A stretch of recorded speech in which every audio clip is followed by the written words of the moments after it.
Bonjour Anita. Bonjour Espérance. C'est vraiment un plaisir de t'avoir aujourd'hui. Le plaisir est partagé. Alors, aujourd'hui nous sommes dans un contexte très spécial en République démocratique du Congo, à Kinshasa. Tout à fait. Et donc j'en profite que tu sois là et de tes compétences et de ton trajet de vie en tant que maman, en tant que tante, en tant que fille, mais aussi en tant que collègue en communication, parce que tu travailles à Kinshasa en tant que... Quelle est ta fonction? Chargée de communication. En tant que chargée de communication. Et le plus important, tu es une disciple de Christ. Okay. Alors aujourd'hui, je voulais te demander si tu pouvais nous donner quelques éclaircissements sur le maintien de la paix dans les relations au travail. Par rapport au travail, ce que je peux dire, c'est que partout où nous travaillons, partout où nous passons, en tant que chrétiens, nous devons apprendre à garder cette identité. D'abord, de ne pas renier Jésus. Parce que si vous le niez, lui aussi vous reniera. Donc, moi, je pensais aux chrétiens, quand vous êtes dans le milieu du travail, gardez votre identité. Dans la mesure du possible, vous pouvez parler de la parole de Dieu, tout en faisant votre travail. Et un chrétien va tenter de garder une paix, garder la paix autour de lui, de ne pas entrer en conflit. Et il faudra garder aussi une ligne de conduite. Par exemple, si au travail, il y a des personnes qui sont dans des débordements, qui sont dans des vols, dans toutes sortes de détournements, le chrétien va se mettre à part. Parce qu'on est différent, on est dans le monde, mais on n'est pas du monde. Donc il faut se démarquer. Et par l'exemple, les autres verront que telle personne, elle a toujours marché comme ça, mais elle vit bien, elle est à l'aise. Et je vous dis que prêcher par l'exemple, c'est la meilleure façon aussi de parler de Dieu. C'est vraiment un bon exemple là-dessus. Donc je conseillerais vraiment de garder cette ligne de conduite, de ne pas avoir peur de dire qui nous sommes. Nous sommes de Dieu et s'affirmer aussi dans toutes les décisions à prendre, rester conforme à la parole de Dieu, aux principes que Dieu nous donne. C'est ce que je peux dire par rapport au milieu du travail. Ok, donc se mettre à part, rester conforme à la parole de Dieu et prêcher par l'exemple. C'est ça, se mettre à part dans le mal. Quand il y a des choses qui ne sont pas bonnes, savoir dire non. Savoir dire non, c'est très important. Sinon, on se laisse embarquer. Comme la Bible dit, on se laisse emporter par toutes sortes de vents et marées. Donc, tu vas aller, tu voles, l'autre vole, il vole, l'autre, il ment facilement au chef ou quoi. Toi aussi, tu te mets à mentir. Tu n'es pas malade, tu dis que tu es malade. Donc, dans des petites choses facilement, parce qu'il n'y a pas de petits péchés. Dans des petites choses déjà, il faut rester fidèle à Dieu. Donc la fidélité à Dieu, c'est important. Donc même au travail, et vous verrez que cela peut changer aussi l'environnement. Ça peut apporter une paix, parce que celui qui est en Christ va communiquer aussi des choses positives. Nous sommes des ambassadeurs en fait de la paix, de la joie, de l'amour de Dieu. Et quand vous communiquez ça aux autres, vous verrez que vous serez en paix avec tout le monde. Et c'est difficile aussi pour que quelqu'un vienne vous changer. Parce que vous restez conforme à la parole de Dieu, et Dieu aussi vous protège. En tout cas, merci beaucoup pour ta réponse. C'est vraiment édifiant et ce sont vraiment des outils très utiles. Je voulais aussi savoir maintenant shifter dans le milieu familial avec les différents caractères, puisque chaque enfant est différent. En tant que maman, tu le sais. Et c'est une grâce que Dieu a faite, mais c'est parfois difficile de manœuvrer entre personnes si différentes. On prend chacun son chemin. Comment est-ce que toi tu as fait jusqu'à aujourd'hui pour rester autant d'années avec les mêmes personnes et rester épanoui dans ces relations? Non, déjà en famille, c'est vrai que nous avons des caractères différents. Papa et maman des caractères différents. Moi, mes soeurs, chacune de nous est différente, a son caractère bien précis. Et en fait, au fur et à mesure que nous grandissions, parce que quand on grandit, parfois on ne comprend pas que l'autre soit différent.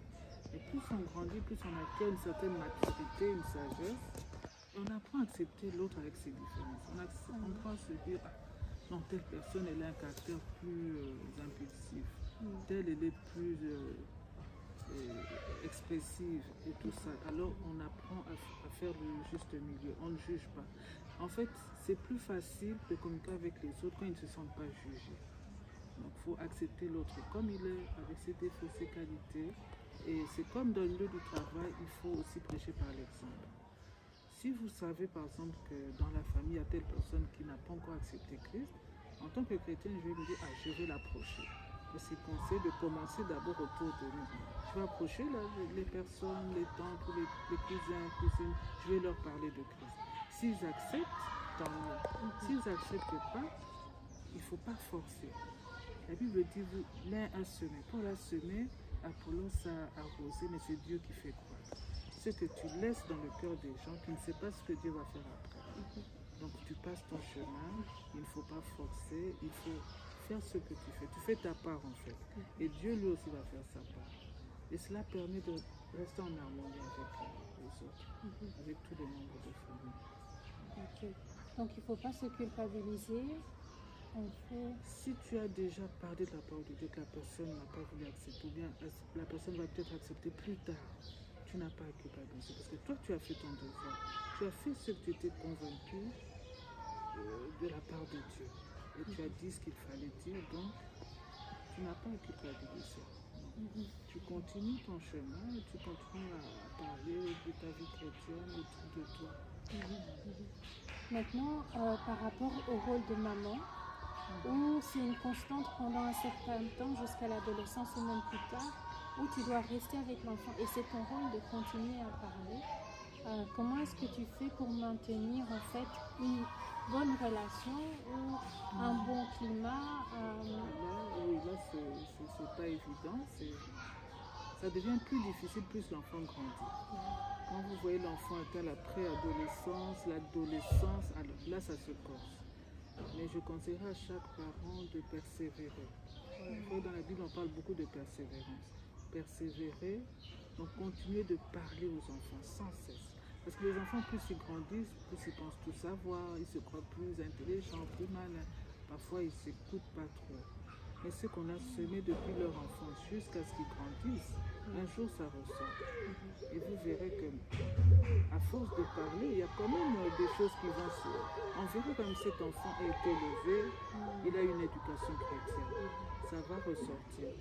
Et donc c'est important de continuer de parler de la parole de Dieu et de corriger aussi l'enfant. Parce que quoi qu'on dise, Dieu châtiait aussi les siens. À un moment que le peuple d'Israël se détournait de Dieu, Dieu laissait les ennemis s'approcher. Mais après, quand le peuple retourna, Dieu priait, Dieu aussi pouvait les pardonner. Il les pardonnait et il les bénissait de nouveau, il retournait vers eux. C'est comme avec les enfants. Les enfants, il faut savoir les corriger quand il faut. Donc il faut savoir punir, il faut savoir se fâcher quand il faut. Parce qu'on a vu dans la Bible comme Élie avec ses enfants, à un moment, il ne savait pas les réprimander alors qu'ils faisaient des choses contraires à la parole de Dieu. Et c'est ça qui a fait que tous ces enfants ont péri, ils ont mal fini, et lui-même aussi. Parce qu'il n'avait pas fait ça. Il ne s'était pas levé pour dire aux enfants, non, ne vous comportez pas comme ça. Il a fermé les yeux. Donc ça, c'est vraiment une leçon à garder. Puis nous devons aussi corriger quand ça ne va pas, parler sans cesse, jusqu'à ce que nous puissions voir des fruits. Les fruits vont ressortir. Est-ce que tu penses qu'on peut parler d'une dimension de foi dans l'éducation de l'enfant?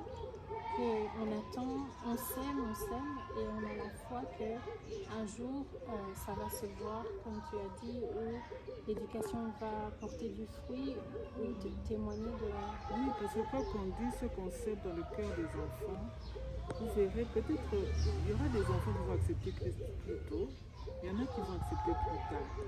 Mais on doit laisser Dieu faire croître, laisser les choses venir naturellement. Parce qu'un enfant peut se faire baptiser peut-être à 15-16 ans, un autre ça sera à 30 ans. Mais nous ne devons pas montrer à l'enfant qu'on est déçu, qu'on est triste, non. On remet toujours tout entre les mains de Dieu. Seigneur, j'ai fait grandir mes enfants comme tu l'as vu dans ta parole. Que tous mes enfants puissent être en Christ, que tous mes enfants puissent accepter ta parole et vivre conformément à ta parole. Ça, c'est ma prière de tous les jours. C'est-à-dire que le nombre d'enfants, cet enfant, j'aimerais vraiment que tous soient en Christ. si tous sont en Christ, vraiment, ça sera mon plus grand bonheur. C'est ça ma prière de tous les jours. En tant que parent, on ne doit pas se lasser en fait. On doit continuer de toujours espérer. Et notre foi va faire que eux aussi finiront par croire en Dieu. Ok, donc si j'ai bien compris, il y a une confiance en Dieu. C'est comme si c'est ton enfant, mais c'est pas ton enfant. C'est ton enfant, mais c'est pas ton destin. Donc c'est Dieu qui dirige sa vie. Oui, à un moment, donc c'est Dieu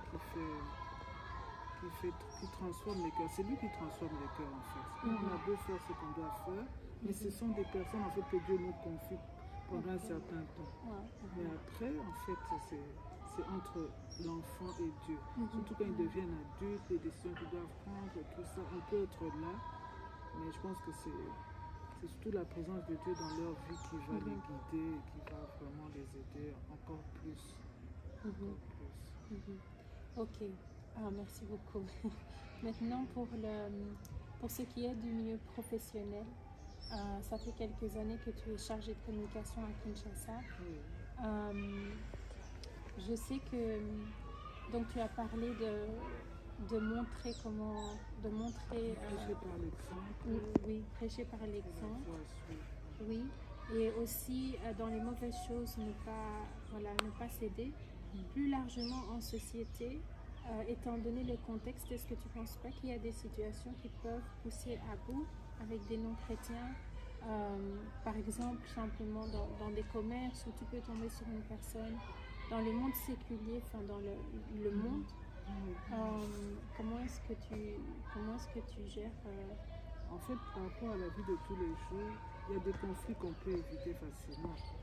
C'est comme une anecdote là que j'avais lue dans WhatsApp, une vieille dame qui était dans un bus. Alors il y a la fille à côté qui faisait que la bouscule. Et une personne a dit, mais madame, pourquoi vous ne réagissez pas? Elle disait, non, le trajet est court.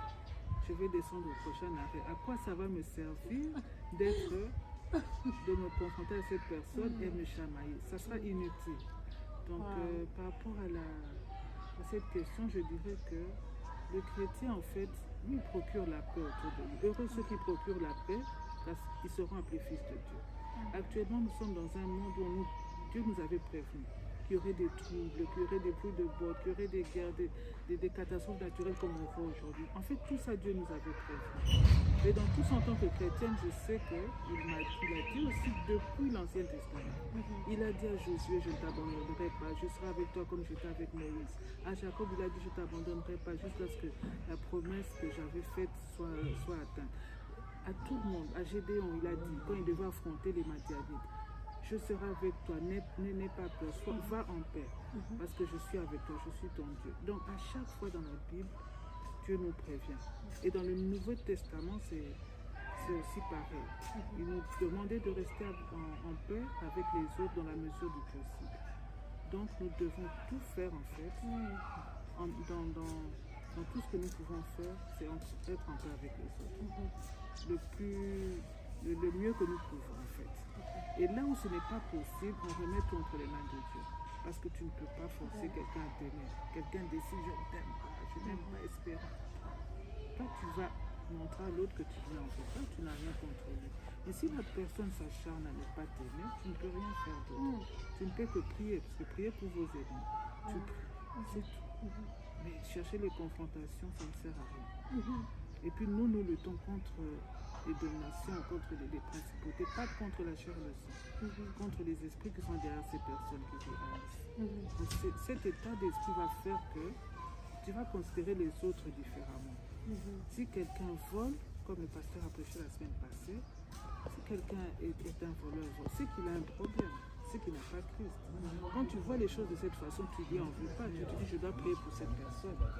C'est comme si une personne est malade et tu pries pour sa guérison. Il faut voir ça en fait comme ça. Quand tu vois les choses comme ça, en fait, tu n'auras plus de problème avec ton prochain.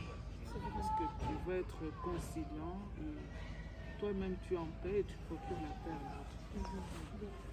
En tout cas, merci beaucoup. Je suis très contente pour cette assise biblique. Parce que tu dis les choses simplement, mais il y a beaucoup de Bible dans ce que tu dis. Et donc au niveau de, on a parlé de la société, on a parlé du monde professionnel, comment être une lumière dans le monde du travail, être un parent ou une mère persévérante dans la famille. Et voilà, avec les chrétiens, voilà, je voulais aussi te demander si tu avais un conseil, un dernier conseil avec les chrétiens quand tu vois des comportements. Est-ce que tu es plus offusqué parce que c'est des gens de l'église ou des gens qui sont censés être comme toi? Oui, ça c'est une très bonne question. En fait, aujourd'hui, il y a des gens qui vont quitter l'église parce qu'ils ont été déçus par une personne. Non, tel s'est mal comporté, alors je quitte l'église. Je n'aime plus aller à l'église parce que tel. Or, dans la Bible, on voit que Jésus lui-même fréquentait le temple. Il allait pourquoi? Parce que la communion fraternelle, c'est ce qui est important. C'est ce qui nous garde, ça nous permet d'être connectés en permanence avec Dieu, de parler, de partager certains sujets. Et quand il y a des préoccupations aussi, vous échangez. Alors quand vous cassez ça, vous restez cloîtré de votre côté, vous n'allez plus à l'église, ça freine, ça coupe un peu ce lien. Or la Bible dit que nous devons être en communion fraternelle. Dans Psaume 133, on dit qu'il est agréable et bon pour des frères de demeurer ensemble. Quand vous ne demeurez plus ensemble, cette connexion-là se casse. Alors ce n'est pas bon pour un chrétien de couper. En fait, c'est en Dieu que nous devons placer notre confiance, comme dit la Bible, pas aux hommes. Quand Dieu disait ça, il savait que nous serions déçus par les hommes. Pour ça, il dit placez votre confiance en Dieu, pas aux hommes. Et c'est l'erreur que les gens commettent. Alors ils quittent l'église, ils quittent. Alors que la communion fraternelle, c'est ce qui est recommandé pour garder le lien. Ok. Ben, merci beaucoup, Anita. Merci à toi, Espérance. J'étais vraiment ravie. Merci pour l'invitation. Merci beaucoup. Et nous retenons que se souvenir des principes de la Bible, c'est vraiment notre guide. Et ici, c'était vraiment un rappel. Et je te remercie et je te dis à la prochaine. À la prochaine.